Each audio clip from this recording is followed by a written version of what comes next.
नमस्ते गुरुजी। जय गुरुजी महाराज। अनंतम शुक्राना ये सेवा और सिमरन की घड़ियां बख्शने के लिए। संगत जी, on behalf of Vasan uncle and multilingual global Sevadars team, I would like to invite Renu Pushkarna Auntie ji to come and share her blissful journey with us. Jai Guruji Auntie, जय गुरु please ji unmute Maharaj. yourself. Jai Guruji Auntie. आवाज आ रही मेरी aunty? हाँ जी aunty, you're audible. It's absolutely clear. जय गुरुजी। गुरु जी को कोटि कोटि प्रणाम, सारी संगत को नमस्कार। गुरु जी के साथ अपनी जर्नी शेयर करना बहुत एक वो काम है कि हमें यही नहीं समझ आती स्टार्ट कहाँ से करें, क्योंकि जब से उनकी शरण में आए हैं गुरु जी ने जिंदगी के जीने के हमारे मायने बदल दिए हैं। जो सुकून जो हमें इनके चरणों में मिला आके, वो संसार में कहीं नहीं है। ये ऐसा नहीं है कि हम भगवान को पहले नहीं मानते थे, पहले भी मानते थे। हम तो वो पंडित फैमिली हैं, तो वो पाठ पूजा बहुत होती थी घर में। लेकिन वो जो पाठ पूजा थी, उसमें रिचुअल्स थे, जो मुझे लगता है, अब मुझे जो एहसास होता है कि हम रिचुअल्स में पड़े रहते थे, अगर ये नहीं किया ये होगा, ये नहीं किया। लेकिन जैसे-जैसे गुरुजी के पास आए, तो उन चीज़ों से हमें गुरुजी ने दूर किया और असली में जो कनेक्शन लगाना है भगवान से, वो उसका जो प्यार है, वो हमें सिखाया गुरुजी ने। हम कुछ नहीं करते, क्योंकि हम कुछ करने लायक है नहीं। कोशिश करते हैं, वो भी हमारी नाकाम हो जाती है। लेकिन गुरु महाराज हाथ पकड़ के आपको अपने आप जैसा वो चाहते हैं, बनाते हैं।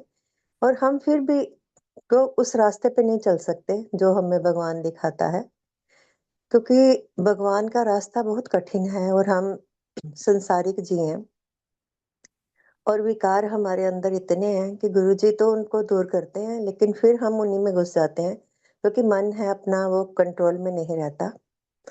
तो यही प्रार्थना है गुरु महाराज से कि गुरुजी जैसा चाहते हैं हमें वैसा बनाए। गुरुजी के साथ हम जब जुड़े, तो कोई ऐसा नहीं है कि हम किसी प्रॉब्लम्स में गए थे, लेकिन वो उनका तरीका होता है कि उन्होंने जब बुलाना, जैसे बुलाना है, उन्होंने दर्शन देने थे हमें, या हमें इस लायक समझा कि हमें वो चूज़ करें अपनी संगत में। हमारा यही बड़ा सौभाग्य है कि आज हम गुरु महाराज की संगत में हैं। अब किस लेवल पे हैं, ये गुरुजी को पता है। तो मेरे को एक यहाँ वो है कि जैसे गुरुजी है कि कबीर जी का दोहा है कि गुरु कुम्हार शिष्य कुंभ है, घड़ घड़ काढ़े खोट, भीतर हाथ सहार दे बाहर मारे चोट। तो वही गुरुजी करते हैं, क्योंकि प्रॉब्लम्स हमारी लाइफ में बहुत हैं।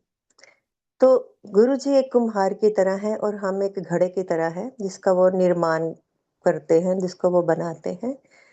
उस समय हमें थपेड़े पड़ते हैं बाहर से, लेकिन अंदर से वो हमें सहारा देते हैं और दुनिया के उन थपेड़ों से हमें बचा के रखते हैं।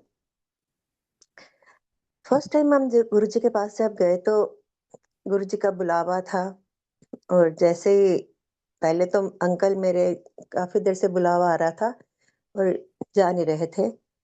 एक्चुअली हम भगवान को मानते थे और जिन दिनों में हमें गुरुजी का पता चला, उन दिनों में ये गुरु वगैरह पे लोग बहुत गलत-गलत विचार होते थे और गुरुजी का टाइमिंग भी रात की होती थी, तो दिल में एक ये होता था, सब अगर कोई कहता भी था ना जाना है, तो दिल में आता था रात को कौन से गुरुजी बुलाते हैं।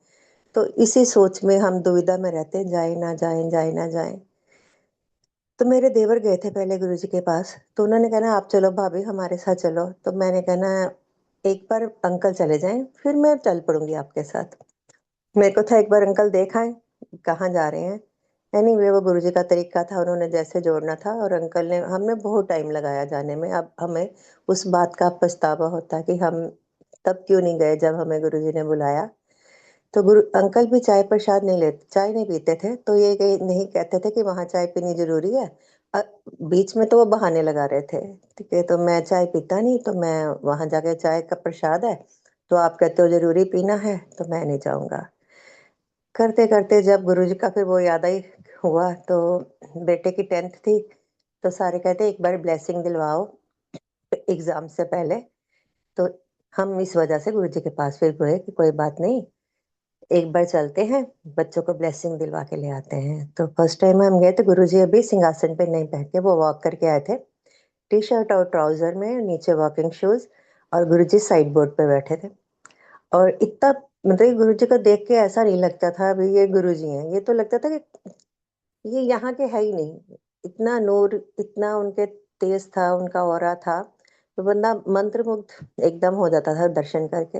वहीं हम एकदम से खड़े हो गए, तो मेरे देवर ने इंट्रोड्यूस करवाया कि मेरे भाभी जी। तो गुरुजी ने आगे हाथ जोड़े, हमने प्रणाम किया, और अ, एक कशिश अपनापन वो जो गुरुजी की मुस्कान में था। और गुरुजी ने ऐसे हाथ से इशारा किया बैठ जाओ, तो उन्होंने अपने पास ही बिठा लिया उधर। हम बैठे रहे, सारे इकट्ठे थे, चाय प्रसाद आया, सबको मिला। अंकल को चाय प्रसाद ही नहीं मिला। ये नहीं है कि गुरुजी की इच्छा थी कि वो दिखाना चाहते थे, जोड़ना था उन्होंने, तो उसके लिए वो अपने आप ही, वो उनकी इच्छा के बगैर कुछ नहीं होता।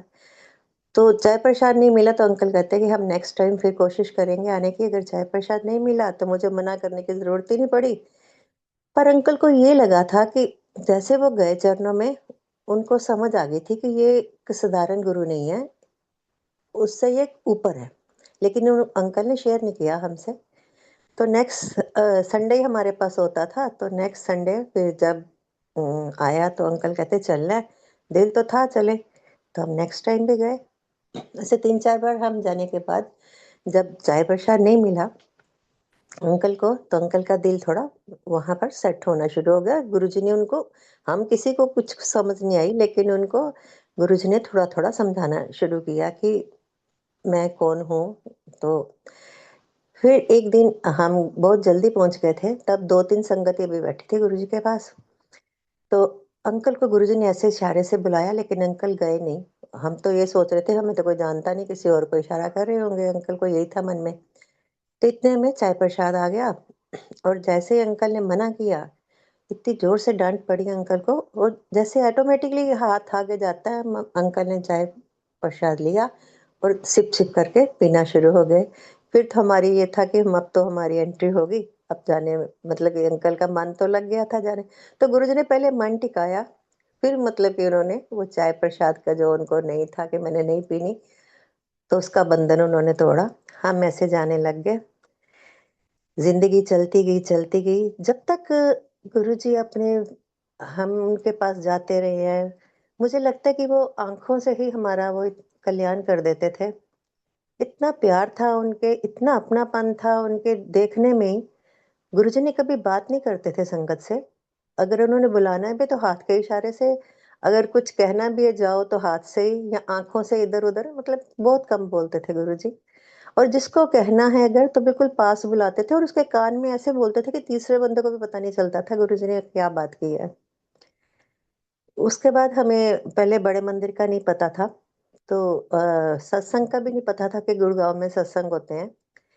तो 1-2 बंदों ने बोला था कि गुड़गाँव में सत्संग होते हैं, आप आया करो। तो अंकल कहते हैं, "नहीं ठीक है, हम गुरुजी के पास जाते हैं। हमें ज़्यादा संगत में नहीं घुसना, सोशलाइज़ेशन नहीं करनी।" पता नहीं था सत्संग का मतलब क्या होता है, कि गुरुजी वो भी हमें आगे बढ़ाते हैं सत्संग के थ्रू। जब हम सत्संग में बिठाते हैं हमें गुरुजी के बारे में, क्योंकि वैसे तो गुरुजी के बारे में कुछ नहीं पता चलता। सत्संग में जब अपनी शेयरिंग होती है, तो उससे अपने गुरु के बारे में हमें पता चलता है कि हमारा गुरु क्या है। तो एक दिन ऐसे हम लंगर प्रसाद लेके निकले, तो भाटी आंटी मिल गए हमें, तो उन्होंने अंकल को बुलाया, क्योंकि उनको वो था कि आपको सिर्फ गुड़गांव की संगत को ही बुलाना है, दिल्ली और वहाँ की किसी और जगह की संगत को नहीं बुलाना। तो उन्होंने धीरे से बोला, अंकल आप गुड़गांव में रहते हो? हमारी इंट्रोडक्शन नहीं हुई थी उससे पहले कभी। तो अंकल ने कहा, हाँ जी आंटी। कहते मेरे घर ना कल सत्संग है, आप मुझे नंबर दो, मैं आपको इनवाइट भेजूंगी। तब एसएमएस जाते थे, ये व्हाट्सएप वगैरह तो नहीं होते थे। तो इतने फ़ोन भी नहीं होते थे तब, जब वो टाइम है, तो एक ही फ़ोन होता था, अंकल ने नंबर दे दिया, तो आंटी ने हमें मैसेज भेजा। तब हमें समझ आई, बड़ा सिंपल सत्संग होते थे, इतने लैविश नहीं थे, बिल्कुल सिंपल। हम एक ही टेबल पे लेके थोड़ी कोई अच्छी-सी चादर, कोई भी अच्छी-सी कोई ड्रेस वगैरह लाते थे, सूट लाते थे, कोई साड़ी लाते थे, वही बिछा के गुरुजी का स्वरूप रखा, और आगे पेटल्स रखी, वहीं पर हम भोग प्रसाद उसी टेबल पे, उसी पे भोग प्रसाद, उसी पे जोत जगानी, और संगत आती थी। और सिंपल जो गुरुजी ने बोला हुआ था लंगर प्रसाद, अगर शाम का टाइम है तो स्नैक्स, एक मीठा एक नमकीन और चाय प्रसाद। अगर रात को है तो आप उसमें वही लंगर प्रसाद, और बड़ा सिंपल लंगर प्रसाद होता था। और शेयरिंग होती थी ज्यादा सत्संग की ना, 10-10 मिनट देते थे सबको, 5-5 7-7 ऐसे देख लेते थे, और उसके अकॉर्डिंग वहां पर ये चलता था। तो हम फर्स्ट टाइम फिर हम सत्संग में गए, बहुत अच्छा लगा, क्योंकि हमें इतने वो सत्संग तब इतने ना ये यूट्यूब पे होते थे, ना कहीं और होते थे। तो फिर हमें धीरे धीरे धीरे धीरे गुरुजी ने समझाना शुरू किया। फिर हमने बड़े मंदिर जाना शुरू किया। बड़े मंदिर का भी हमें नहीं पता था पहले। तो फर्स्ट टाइम हम जब गए थे तो कोई बड़ा फंक्शन था, तो किसी संगत ने बताया था कि ऐसे ऐसे बड़ा मंदिर है भाटी माइन में, रास्ता नहीं आता था। तो अंकल कहते हम ऐसे करते हैं, गाड़ी नहीं लेते, बाइक से ही चलते हैं। तो वो दूर बहुत था, हमें इतना पता ही नहीं था इतना दूर है। तो हम पहुंचे, तो बैसाखी का या गुरु पूर्णिमा का था फंक्शन, ये मुझे याद नहीं है पक्का। तो तब वो नीलम शर्मा आंटी आए हुए थे परफॉर्म करने। मतलब कि वो माहौल देखा और एम्पायर स्टेट का देखा, वो ऐसा लगे हम तो किसी स्वर्ग में ही आ गए हैं। गुरु जी वहां बैठे हुए, जहाँ शंकर जी की प्रतिमा है वहां उनका सोफा लगा हुआ, और हम सीढ़ियों में, संगत थोड़ी सी होती थी, और हम जो बड़े मंदिर की सीढ़ियां हैं उसमें बैठे हुए थे। और मेरे दिल में बार बार ये आया कि हम बच्चों को क्यों नहीं लेके आए, बच्चों को भी आशीर्वाद दिलाते। और इतना अच्छा माहौल, पंजाबी गाने वो गा रहे हैं, तो पंजाब का सा हम, हमें ऐसे लगे कि हम किसी अलग सी दुनिया में आ गए हैं, दुनिया से हट के। और सब कुछ भूला हुआ था दीन दुनिया का उतनी देर में। चलो वो हमने फंक्शन अटेंड किया, फिर हमें बड़े मंदिर का पता चला, हम बड़े मंदिर आने जाने लगे। फिर धीरे धीरे अंकल को ये मंत्र जाप की भाटिया आंटी ने लगवाया था कि आप गाया बोला करो आगे आगे, पीछे हम बोलेंगे। और ये तब ये सीडी वगैरह नहीं चलती थी, संगत थोड़ी होती थी, तो हम बड़े मंदिर में एक ही जगह बैठ के, थोड़ी सी संगत होती थी, मंत्र जाप करते थे। तो फिर हमारा मंडे भी जाना वहाँ रेगुलर हो गया, क्योंकि अंकल को जाप करना होता था जब मंदिर बंद होने से पहले। तो हम हर मंडे कोशिश होती थी अंकल की कि पहुंचे ही पहुंचे। तो गुरु जी का वो भी तरीका था हमें बुलाने का, नहीं तो शायद हम मंडे जाते ही ना।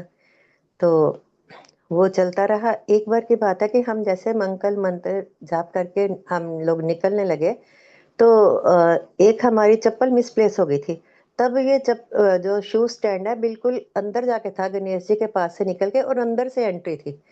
वहीं पर हम चप्पल रखते थे, और कोई नंबर वो नहीं मिलते थे हमें, जहाँ रखी वहीं मिल जाती थी। तो पता नहीं या मेरी या अंकल की या किसी बच्चे की चप्पल इधर उधर हो गई, तो हम चप्पल देख रहे थे। इतने में बड़े मंदिर की लाइट चली गई और संगत सारी निकल गई। हम मुट्ठी भर लोग होंगे, 8 10 15 इतने की होंगे। तो हम चप्पल देख रहे हैं, लाइट चली गई, तो हम फिर बाहर आ गए कि अब तो वैसे नहीं मिलनी। बाहर खड़े थे, पूरा अंधेरा हो गया, मंदिर बंद हो, वो माली अंकल बंद करने लग गए थे, सब लोग लोग लगाने लग गए। तो उस अंधेरे में हमें ऐसे लगे शिवलिंग पे कुछ एक स्टार सा आया है, और वो आके उसी में समा गया। थोड़े हम अलर्ट हो, जितने पे देखने लग गए ये क्या हो रहा है। इतने में हमें मतलब कि आज से ऐसे लगा एक बार, बार बार ऐसे ऊपर से स्टार आ रहा है, और शिवलिंग से टकरा के उसी में समा रहा है।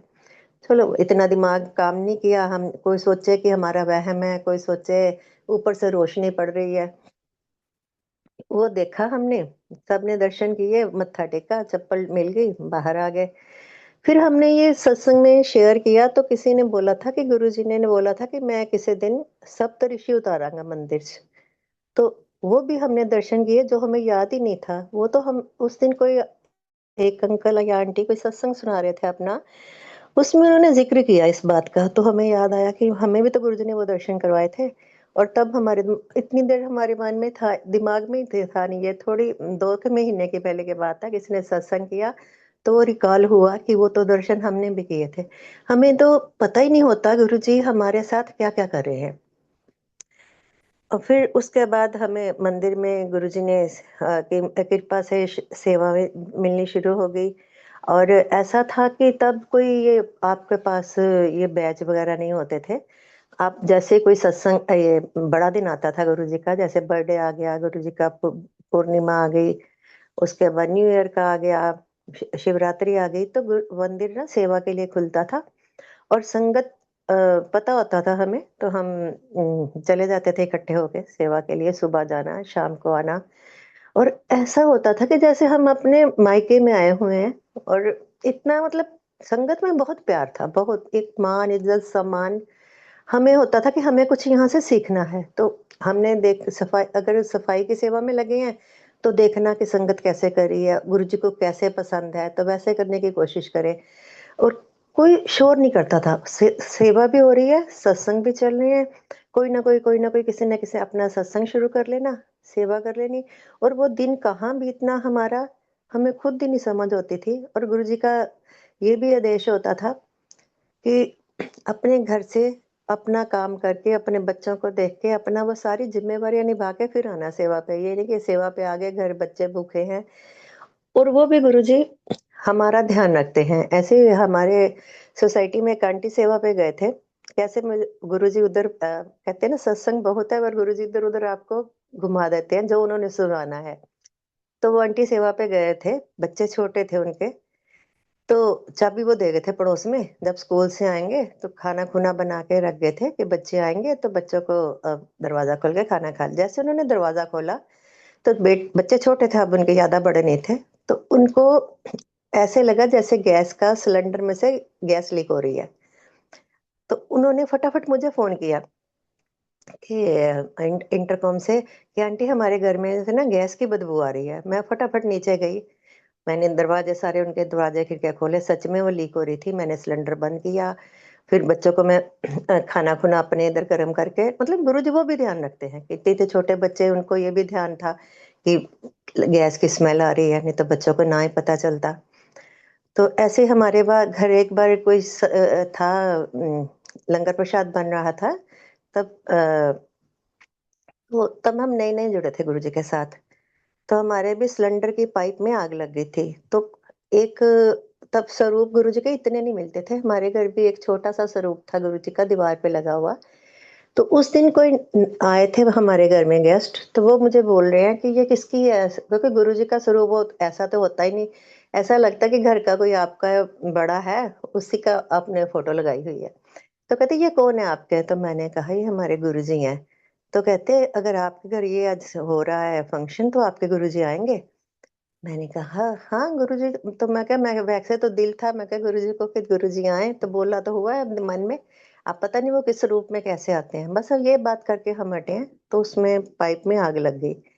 और देखो गुरुजी की कृपा से दिमाग काम नहीं किया इतना, भट्ठी थी बाहर चल रही, तो मैंने अपने शर्ट से ऐसे-ऐसे किया और इतना दिमाग काम नहीं किया, इससे तो हवा से और फैलेगी आग, तब इतना पैनिक हो जाता बंदा।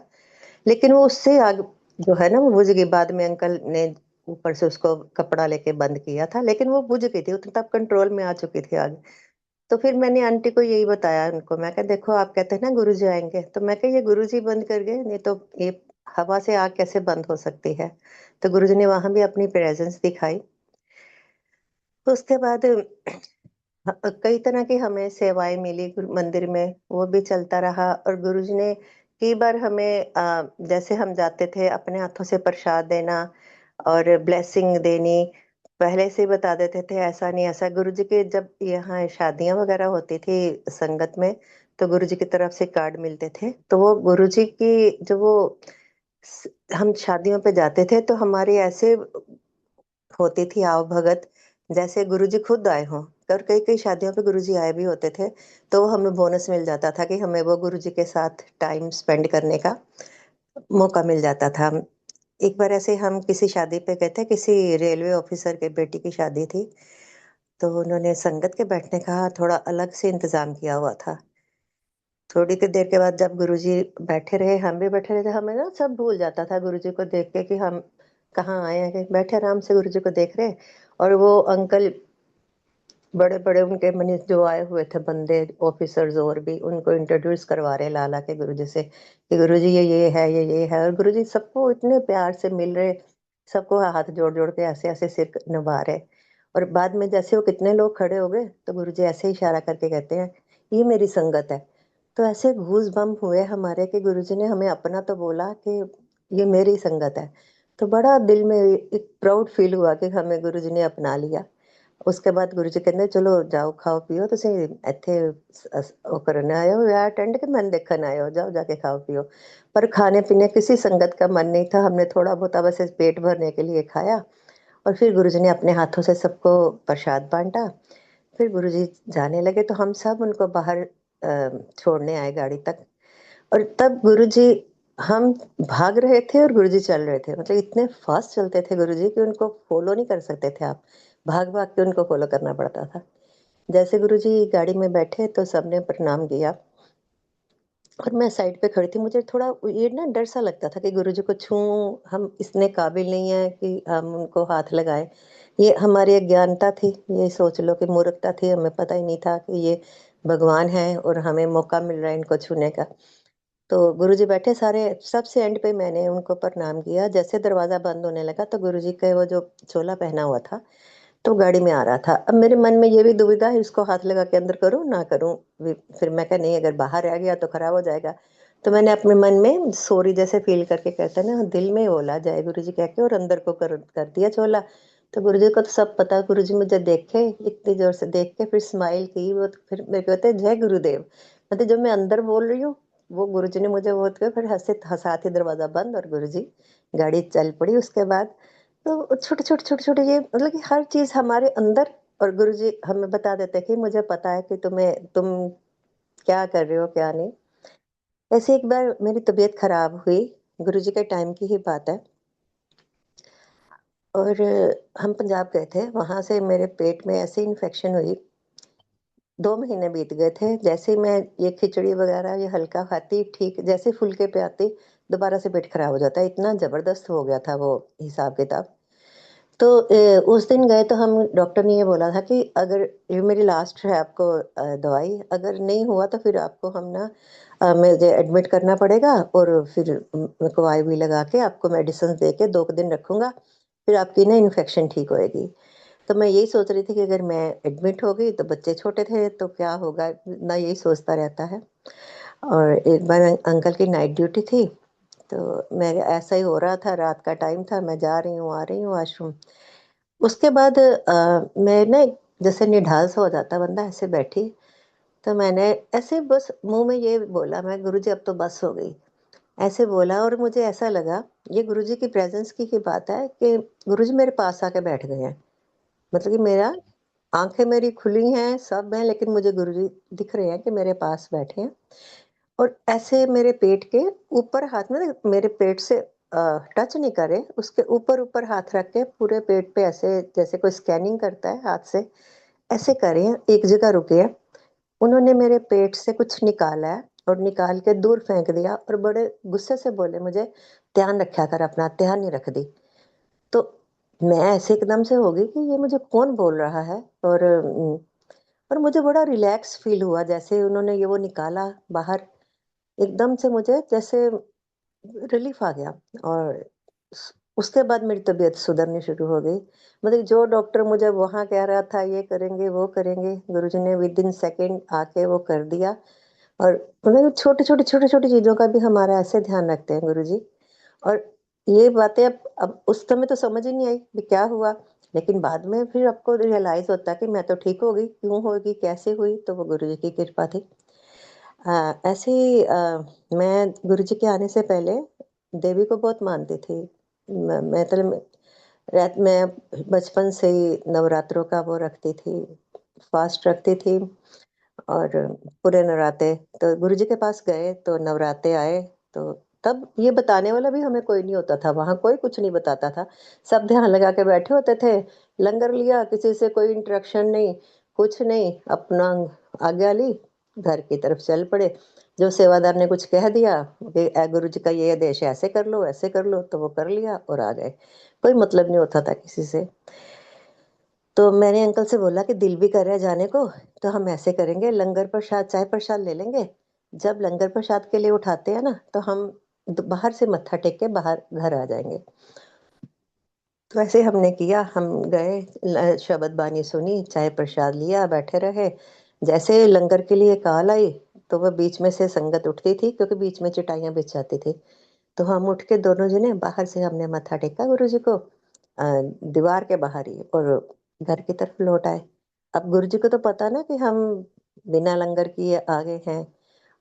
और थोड़े दिनों के बाद ही गुरुजी ने मुझे, अभी नवरात्रे चल ही रहे थे, तो गुरुजी ने वो भी मुझे ड्रीम दर्शन में समझाया कि मैं सपने में गुरुजी ने ये दिखाया कि गुरुजी आ रहे हैं और बाहर से आए हैं तो गुरुजी हैं। जैसे मेरे पास आए हैं तो वो देवी में कन्वर्ट हो गए, और गुरुजी ने मुझे अपनी लैप में बिठा लिया, वो देवी ने, और ऐसे जैसे हक करते हैं, तो ऐसे वो आवाज़ गुरुजी की आ रही है कि सब कुछ मैं वां, मेरे 'ਚ ही सब कुछ है। ਤੇ ਛੱਡ ਪਾਠਾਂ ਨੂੰ, ਪਾਠਾਂ ਪਿੱਛੇ ਪਈ ਰਹਿੰਦੀ, क्योंकि मैं व्रत पाठ वो रिचुअल में फंसे हुए थे बहुत बुरी तरह। तो भजन गाया कर, भजन बहुत अच्छे गाती है तू। अब गुरु जी को ये भी पता कि मेरा मेरा जो ध्यान है भजनों से लगता है, मैं कनेक्शन मेरा भजनों से ही जुड़ता है भगवान के साथ, पाठ से नहीं जुड़ता। पाठ तो हमें वो कहते हैं ना कि डेली रूटीन है, करना करना, चलते फिरते काम करते करते चलो पाठ करते रहो, यहाँ लगाया है तो सुन रहो। तो वो गुरुजी ने मुझे वो भी बताया। फिर उसके बाद मुझे काफ़ी समझ आनी शुरू हुई भी गुरुजी क्या मुझे बताना चाहते हैं।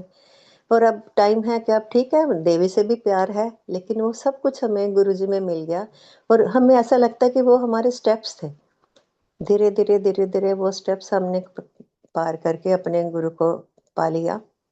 सबसे जो हमारे लिए टाइम मुश्किल आया, वो गुरु महाराज के महासमाधि के बाद का था टाइम। अभी निकली थी 31 मई, और वो बड़ा टूटने वाला टाइम था कि हम वही संगत है जिन्होंने अपने गुरु का बिछोड़ा देखा। मतलब आप लोग तो सब नई संगत, मैं कहती हूँ बहुत लकी है कि भगवान के रूप में आपने गुरु जी को माना और भगवान के रूप में पाया। हमने महापुरुष माना, हमें नहीं पता था वो भगवान है, लेकिन तब वो हमें महापुरुष की तरह ही मिले, अपने घर की तरह मिले। जैसे घर का कोई बड़ा होता है, ऐसे प्यार किया उन्होंने हमें, ऐसा प्यार दिया। और जब गुरुजी ने ये उसमें हो गए, निराकार फॉर्म में हो गए, तो गुरुजी ने को हमने भी भगवान माना, तो हमें गुरुजी ने फिर भगवान के रूप में जो है वो दर्शन दिए। इसके कई उदाहरण है हमारे पास।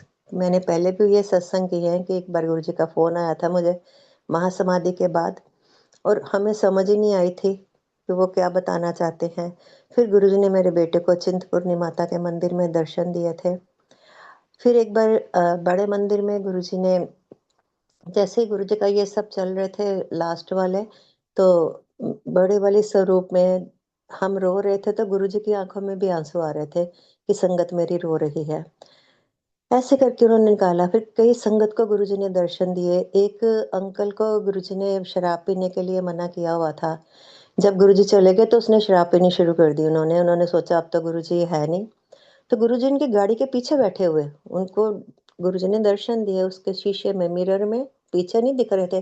लेकिन जब मिरर में देखा तो गुरुजी उसको डाँट रहे थे अंकल को कि मैंने मना किया था ना नहीं पीनी, तू की समझा मैं चला गया, मैं किते नहीं गया, मैं तो दुनिया दे कन-कन चा। तो गुरुजी ने ऐसे-ऐसे, फिर अंकल ने हमें मैसेज दिया, किसी और की कार में गुरुजी ने ऐसे दर्शन दिए थे।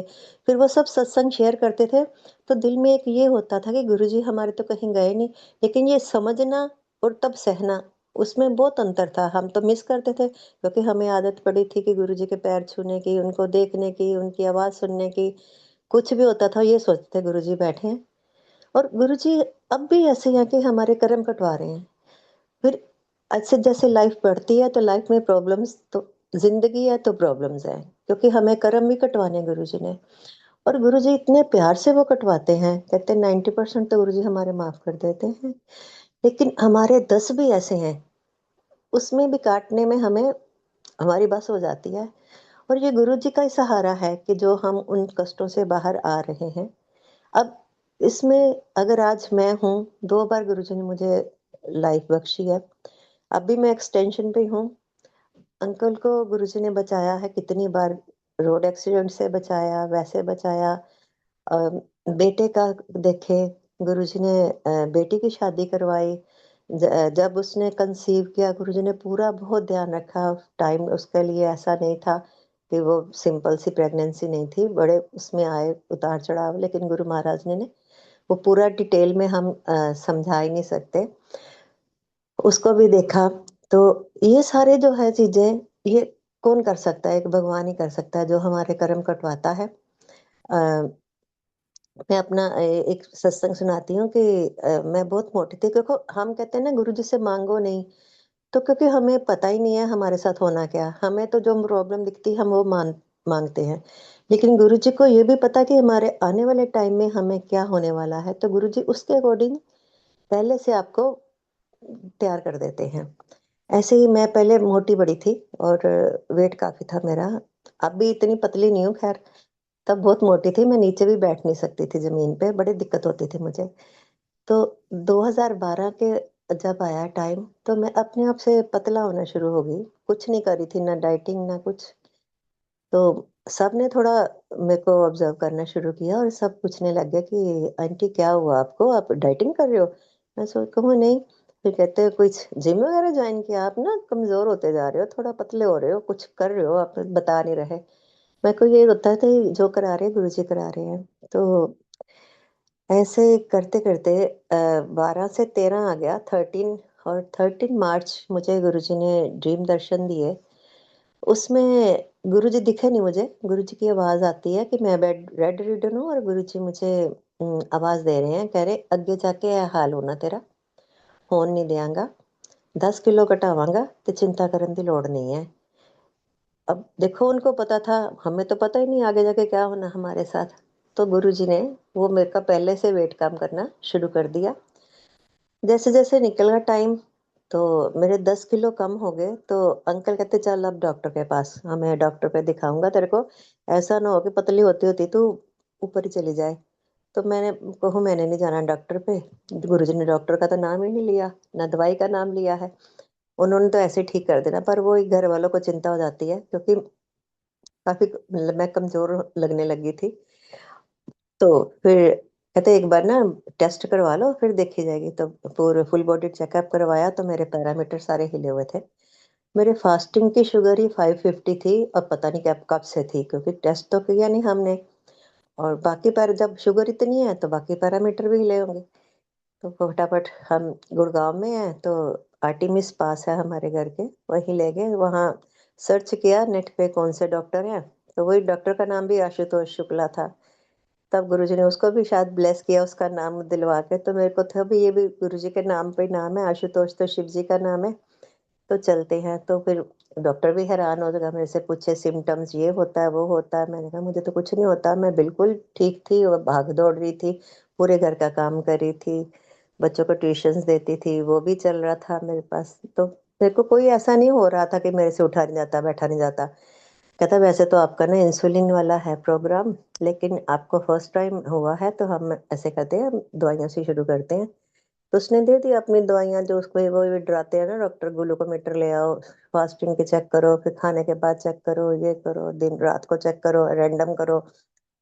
मैं कहा ठीक है, तू कहता जा, करने तो मेरे गुरुजी हैं, तू कौन कर सा चलो ठीक है, दवाई शुरू की घर वालों के कहने से। और जब तक मैंने दवाइयाँ नहीं ली मुझे कुछ नहीं हुआ। जैसे ही मैंने दवाइयाँ शुरू की, विद इन मंथ एक दिन मेरे को ऐसा लगा, मैं पढ़ा रही थी बच्चों को तो मुझे वर्ड नहीं पढ़े जा रहे, दिख नहीं रहा कुछ भी। मैं कभी बुक आगे करूँ, कभी पीछे करूँ, पता नहीं क्या हो गया आज, कुछ समझ ही नहीं आ रही, कुछ नहीं दिख रहा बुक में से। फिर चश्मा, फिर हम चले गए डॉक्टर के पास, चश्मा बनवाते हैं। चश्मा बनवाने लगे, वो तो कहता आपकी आईसाइट तो बहुत चलेगी, आपका तो एक चश्मे से कुछ होगा ही नहीं, आपको तो डबल चश्मे लगेंगे, एक पास का एक दूर का, उसमें भी मैनेज हो जाए तो बहुत मुश्किल है। तो चलो अब ये जितनी मैंने दवाइयाँ ली, दवाइयाँ लेने से मेरे सेंस ऑर्गन पे उसपे असर आ गया और कानों से सुनना चला गया, आँखें से तो हो गया काम, कानों से भी नहीं सुने, हेयर फॉल हो गया, मेरे दाँत हिलने लग गए और स्किन तो वैसे ही मेरी ऐसी हो गई जैसे वो रिंकल्स वाली बुड्ढों की होती है, हाथ में आ जाती थी ऐसे। और मैं किसी को फेस नहीं करती थी, मैं बाहर निकलना बंद हो गई। मैं क्या, सारे कहेंगे इसको क्या हो गया, पर फिर मन में यही था कि वो जो बेड पे पड़ने से तो चलो अच्छा है, चल तो रही है ज़िंदगी। तो मैनेज करने लग गए, भी चलो जैसे भी था। लेकिन अब 2 महीने बीते तो फिर मुझे उन चश्मों से भी दिखना बंद हो गया। मैं बड़ी परेशान, अब मैं क्या लगता है आईसाइट ज़्यादा बढ़ गई है। और फिर डॉक्टर पे गए दोबारा, वो भी देखे बार-बार और कन्फ्यूज़ सा हो रहा था वो। बार एक बार चेक किया, 2 बार किया, फिर कहता रुक जाओ थोड़ी देर में फिर करता हूँ, फिर किया, फिर कहता कि आपने जो मुझे एज बताई है आपकी वही एज है? मैं कहा हाँ जी। कहता आपकी तो आंखें ठीक हो गई हैं, एक बार आई साइड चले जाए किसी की भी ठीक नहीं होती। तो वो गुरु महाराज ने वो मेरा टाइम जो था, जो ठीक नहीं था मेरे लिए, तो वो सारा ऐसे निकाला।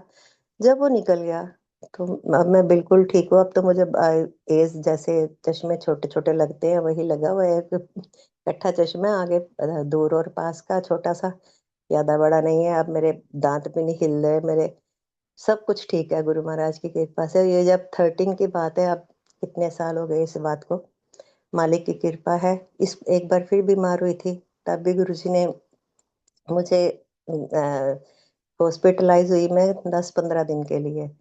तब भी मुझे ऐसे ही डेंगू हुआ था, डेंगू से सारे मेरे पैरामीटर हिल गए थे और फुल ब्लैडर में कोई यूटीआई होगी। और फिर हम आर्टिमिस में गए थे क्योंकि पास वही था। तो 4-5 दिनों के बाद मुझे डॉक्टर ने अंकल को बोला कि इनकी तबीयत जैसे आप लाए थे वैसे की वैसी है, हमने हर दवाई इन पे आजमा ली है, कोई भी दवाई इन पे इफेक्ट नहीं करी, आज भी उसी कंडीशन में है जिस कंडीशन में आप इनको घर से लेके आए थे। तो अंकल थोड़े वरी हो गए। तो मैंने कहा आप देखो मुझे तो कुछ फील नहीं हो रहा। देखो इतनी होने के बाद भी गुरुजी महाराज की इतनी कृपा, मुझे मुझे कुछ फील ही नहीं हो रहा था कि मुझे क्या हो रहा है क्या नहीं हो रहा। तो फिर मेरा ऐसे जूम पे सत्संग था। तो मुझे अभी भी याद है, 24 सितंबर के बाद है, 21 या 22 की बात है। तो अंकल मुझे कहते तू ना मना कर दे कि सत्संग कैसे करेगी तू हॉस्पिटल से। मैं कहा नहीं मैं तो करूंगी, क्या पता मेरा लास्ट सत्संग ही ना होए, मैं तो जरूर करूंगी। तो गुरु महाराज की कृपा से मैंने सत्संग किया। संगत जी वो सत्संग करने के बाद, वो गुरु जी को सब पता था क्योंकि ये 3 महीने पहले हमारी सत्संग की सेटिंग हो चुकी हुई थी, कैलिफोर्निया की संगत के साथ था तब।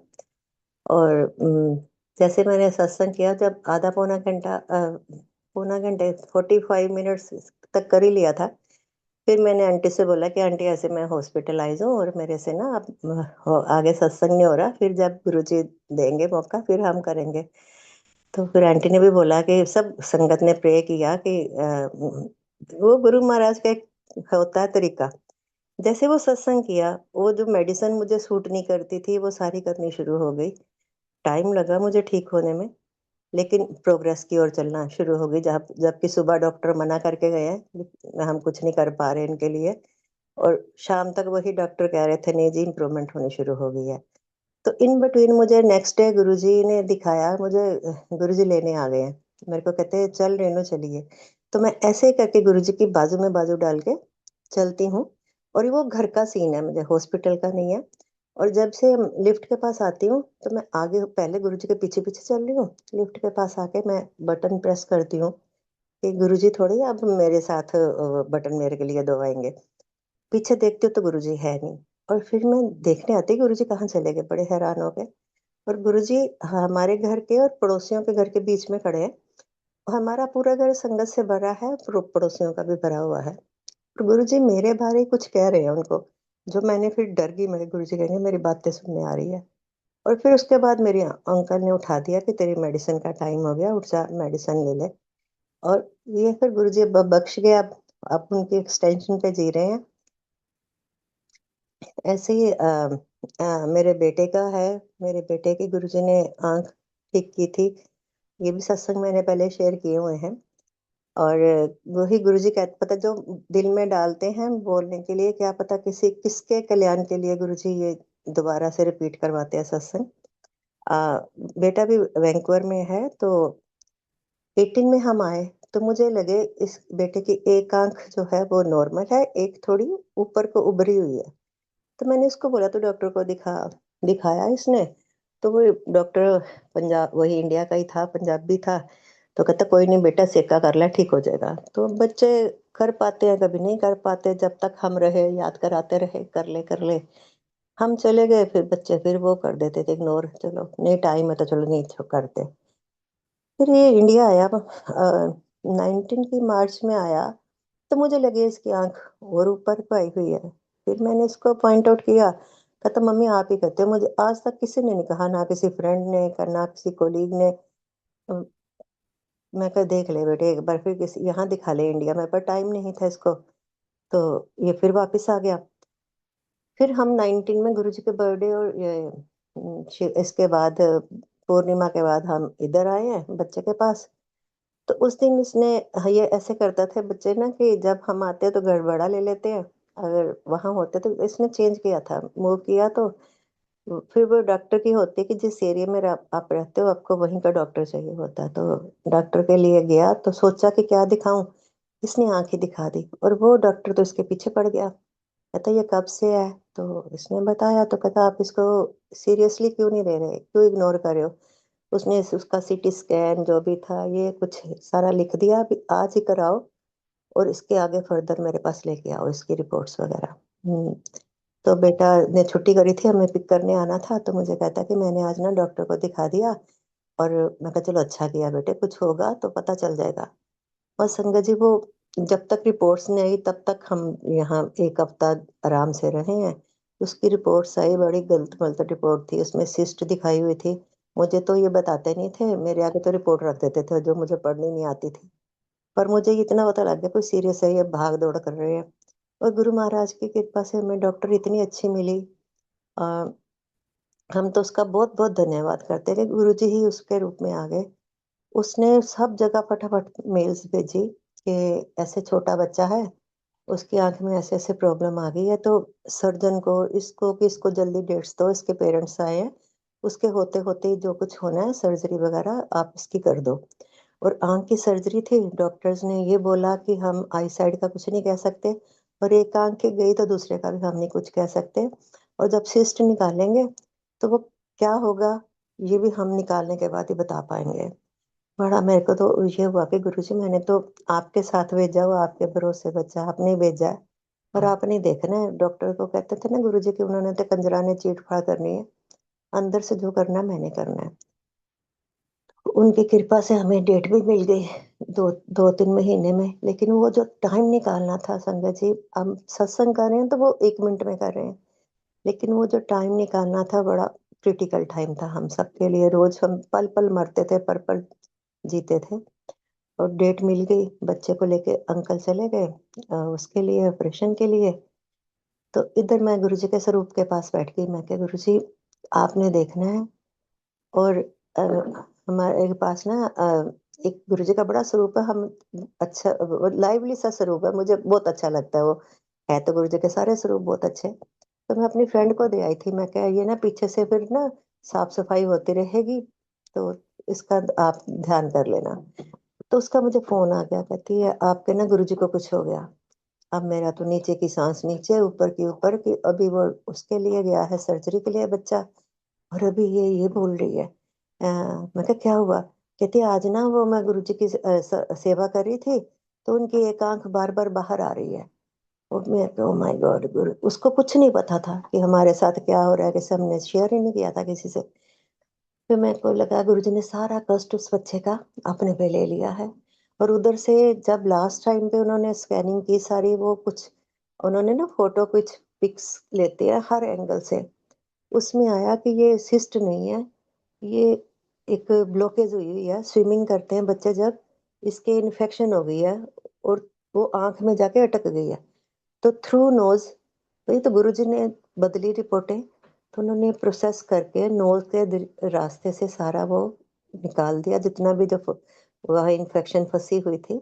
प्रोसीजर लंबा था लेकिन गुरु महाराज की कृपा से सक्सेसफुल हुआ। गुरुजी ने इतनी हमारी वो करी, हम मतलब कहते कहते शुक्राना करें। तो शुक्राना वर्ड ऐसे लगता है कि हम दिन रात भी करते जाएं तो उसका हम वापस कुछ दे ही नहीं सकते गुरु महाराज को, जो वो हमारे लिए करते हैं हम उनके लिए कुछ भी नहीं कर सकते। संगत जी आजकल देखो वो मीडिया का दौर है, चलो गुरुजी के स्वरूप तो लोग करते करते थे, अब तो एआई से पता नहीं क्या क्या करने लगे हैं। बड़ा देख के कहीं गुरुजी बोल रहे हैं कहीं कुछ कर रहे हैं, जबकि गुरुजी बोलते ही नहीं थे। जब गुरुजी चोले में आते थे बिल्कुल चुप रहते थे, और वो ये बेटा वगैरह किसी को कहते ही नहीं थे, वो तो बड़े बहुत कम बोलते थे, और जिसको जो कहना वही कहते थे।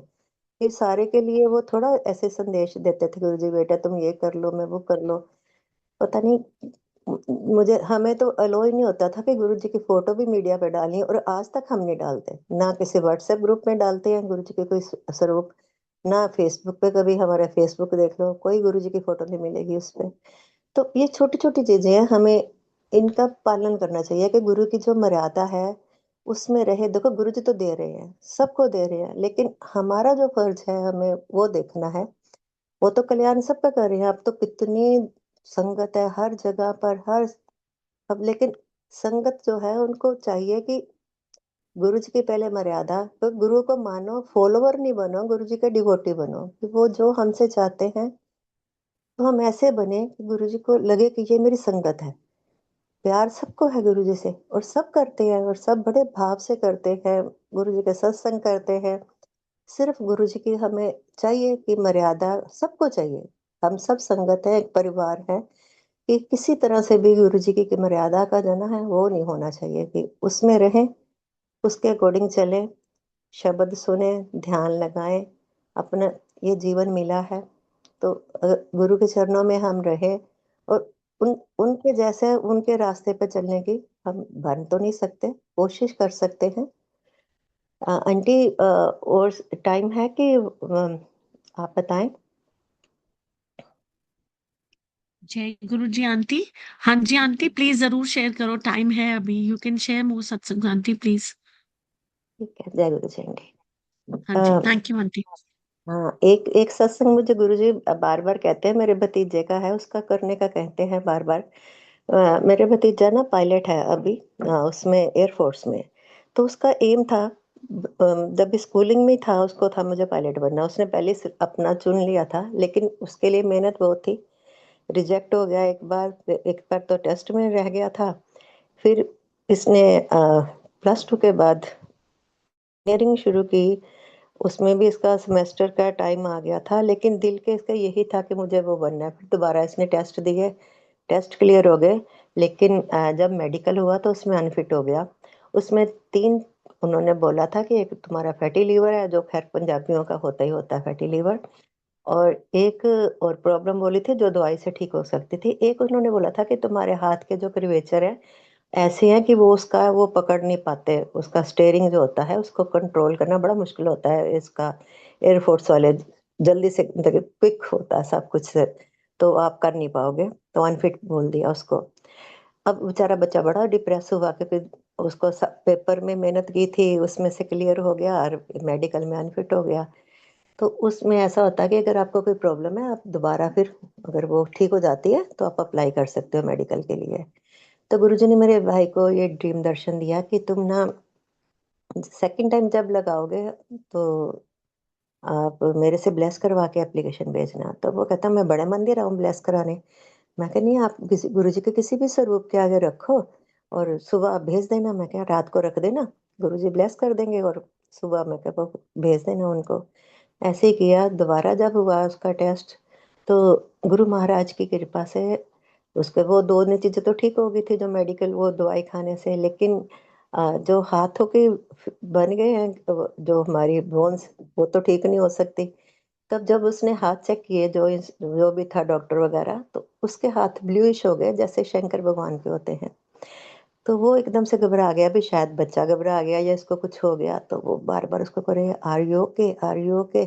ये कहता, "ठीक।" मतलब कि तो इतना घबराया, वो कहता, "पहले भी कभी ऐसा हुआ तुम्हारे साथ?" ये कहता, "नहीं हुआ।" वो मतलब कि वो ऐसा कन्फ्यूज़ किया गुरुजी ने, उसने पूरा ओके लिख के भेज दिया। तो वो भी गुरु महाराज, और बाहर आया तो इसके हाथ बिल्कुल नॉर्मल। तो थोड़ी देर के लिए गुरुजी ने उसको ऐसे कर दिया कि उसने ओके लिखा, काम हो गया, बच्चे को गुरुजी ने डिप्रेस नहीं होने दिया, और उनकी कृपा से उसका जो था, जो कहते हैं ना हमारे लिए अच्छा है, वो गुरुजी फटाफट फटाफट हमारा साथ देते हैं करने के लिए। मैं ऐसे छोटे-छोटे सत्संग इतने हैं। मेरे बेटी की शादी का है कि बेटी की शादी होनी थी, बेटी अभी बहुत छोटी थी, वो भी 6 महीने हुए थे उसकी जॉब लगे भी। गुरुजी मुझे क्या दिखाते हैं कि मंडे के दिन है और मैं मंदिर गई हूँ, मुझे वहाँ से जो है वो शादी की मिठाई मिली है। एक अंकल आए हैं परात में, इतनी बड़ी परात है, उसमें वो शादी की जो मिठाई होती है, शक्कर-पारे, सेवनी वगैरह जो देते हैं लोग, वो कहते हैं, "आंटी ये लो घर ले जाओ और जाके ना अपने रिश्तेदारों में बाँट दो।" तो मैं कहती अंकल इतनी बड़ी बारात मैं कैसे घर लेके जाऊँगी? कहता नहीं, नहीं मैं लेके आया हूँ। उनके पास ना वो ब्लैक वाले पॉलीथीन बड़े-बड़े हैं। तो अंकल उसमें पा डाल के सारी मिठाई मुझे ना हाथ में पकड़ा रहे हैं, और मैं सब उठी, तो मेरे दिल में ये था, मैं कहा गुरुजी मुझे लग रहा है किसी बेटे बच्चे की ना वो शादी कर रहे हैं। तो अभी हमने सोचा भी नहीं था, बेटा बड़ा था, बेटी छोटी थी। बेटा इधर वैंकूवर आने की तैयारी कर रहा था, इसके ये स्टडी बेस पे आया था, ये अपना चल रहे थे इसके इंटरव्यू वगैरह, पेपर वगैरह। और उधर ये गुरुजी ने दिखाया। तो थोड़े दिनों के बाद ही गुड़गांव में हमारा एनुअल गुरुजी का सत्संग था। तो तब ये नई-नई ऑफिस गई थी, तो गुरुजी को होता है ना कि नई संगत जोड़ो, तो इसने अपने कोलीग्स को सबको बोला कि आप अपनी फैमिलीज़ को लेके आना, हमारे गुरुजी आ रहे हैं। तो कोई आता है, कोई नहीं आता, कोई सुन के पक्के गुरुजी का बुलावा जिसको। तो इनकी एक फैमिली आई जो जा रही थी, उसके लिए लड़की देखने जा रही थी बेटे के लिए। तो वो कहते अरे तुम्हारे ये इधर वहीं से निकल रहे थे, तो कहते ना मत्था टेकते जाते हैं सत्संग में। तो उसने फोन किया बेटी को, तो उनको पता नहीं था भी अंदर कैसे करना है, तो वे बेटी बाहर गई, उसने उनको मत्था टेकवाया, उन्होंने कॉफी प्रसादी ली और चले गए। बाद में हमें तो ये भी नहीं पता था क्यों जा रहे क्यों नहीं। तो उनको वो ना अच्छी लगी बेटी, फिर उस पता पता किया उन्होंने, जो भी था भी पंडित हैं, ये है वो है। तो हमें आगे अप्रोच किया उन्होंने। तो कहते हैं भी हमने कभी हमें तो अभी सोचा नहीं है, बाकी जो हमारे गुरुजी की इच्छा है। तो वो कहते हैं इसके जन्म पत्री, मैं कहा हमारे पास तो है नहीं, हम दे सकते हैं, आप अपनी तसल्ली करो। हमारी तरफ से तो गुरुजी हाँ करेंगे तो हम कर देंगे रिश्ता, नहीं करेंगे तो वो साथ जाएंगे आपके जहाँ भी जाएंगे, हमें नहीं जाना। तो उन्होंने मिलाया टेवा-टूवा पतरी जैसे भी है मिल गया। हमें तो ख़ैर इसमें था ही नहीं, हमें पता था गुरुजी दिखा चुके हैं, तो अब गुरुजी ने जगह का उनको होगा मंज़ूर कर देंगे। ऐसे ही फिर वो हमारे घर आए, उन्होंने चलो सब गुरु महाराज की कृपा से सब हो गया, सेट हो गया।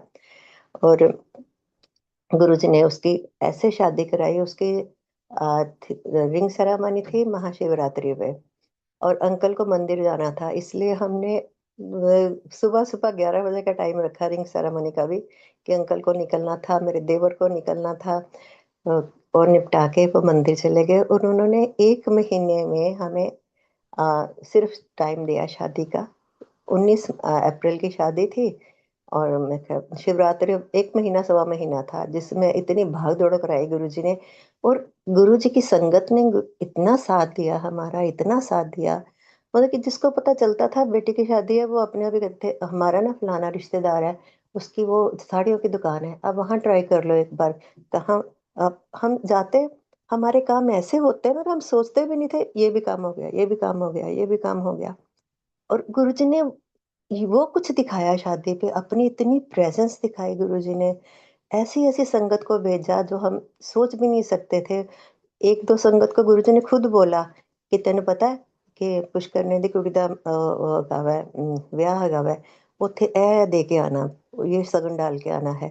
मतलब गुरुजी पूरी शादी गुरुजी ने खुद की है, हमारे बस का ही नहीं था कि हम 1 महीने में बच्ची की शादी कर देते। और गुरुजी ने इतना साथ दिया, दे रहे हैं, अब भी दे रहे हैं। ऐसे गुरुजी ने हमारे घर सत्संग शुरू करवाए थे 2008 या 9 में।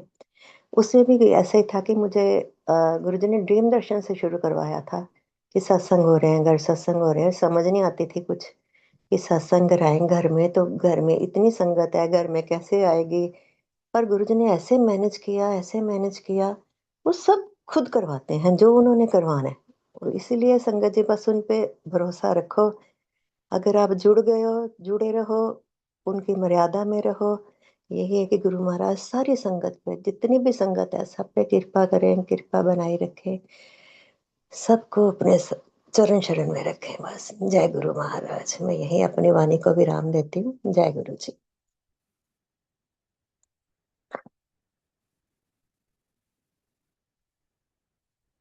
जय गुरुजी महाराज, अनंतम शुक्राना. With full gratitude and obeisance to our Revered Guruji Maharaj. Thank you so much, Auntie. You shared such beautiful and सत्संग, such divine satsangs with so much simplicity, इतने profound messages के साथ. अनंतम शुक्राना, Auntie. Thank you so much. On behalf of thank you Vasan आपका। Uncle and Multilingual team, Multilingual Global Sevadar team, we thank you from the bottom of our heart. Thank you, Auntie. Jai Guruji. Thank you गुरु जी का भी और आपका भी aunty. जय गुरु जी महाराज। जय गुरु जी aunty.